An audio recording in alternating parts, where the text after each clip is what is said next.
এই তাড়াতাড়ি 100 টাকা দাও, মা বললো মাংস আনতে হবে। মাংস আনবে?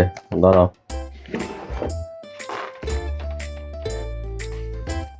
কেন 100 টাকা? ঠিক আছে।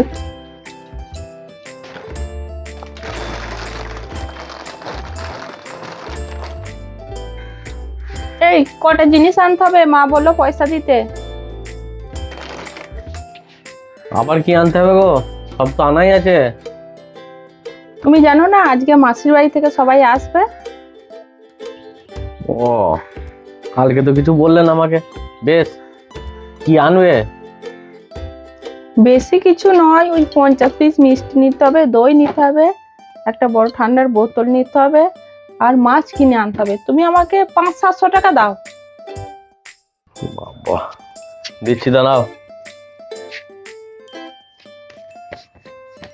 দাঁড়াও, 700 টাকা। ঠিক আছে।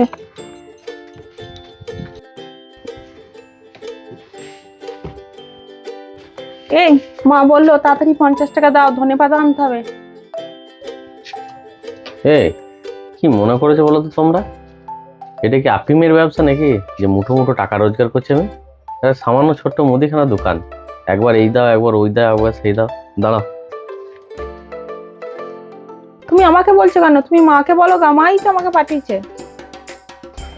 এই দেখো, ডেলি কাজ হিসাবে আমি 300 টাকা দিয়ে দিলাম।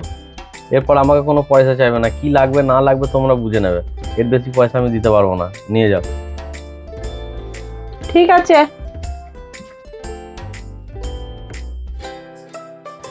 চল্লিশ টাকা দাও, এক পাতা গ্যাসের ওষুধ আনতে হবে, মা বললো।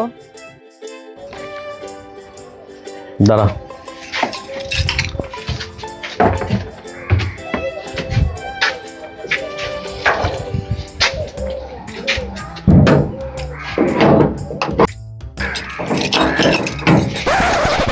হ্যাঁ না, দোকানের চাবিটা নাও।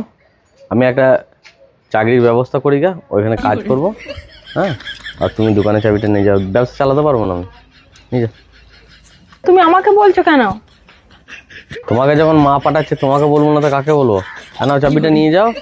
আমি কাজ করবো, সেই রাতের বেলায় বাড়ি আসবো। ব্যবসা ফ্যাবসা আমি চালাতে পারবো না। পয়সা পয়সা করে পাগল করে নাও, ধরো। ঠিক আছে, আমি মাকে দিয়ে দিচ্ছি। দিয়ে দাও গা, আমি সেই রাতের বেলায় আসবো। আমি আর ব্যবসা ফ্যাবসা করবো না, কাজ করবো।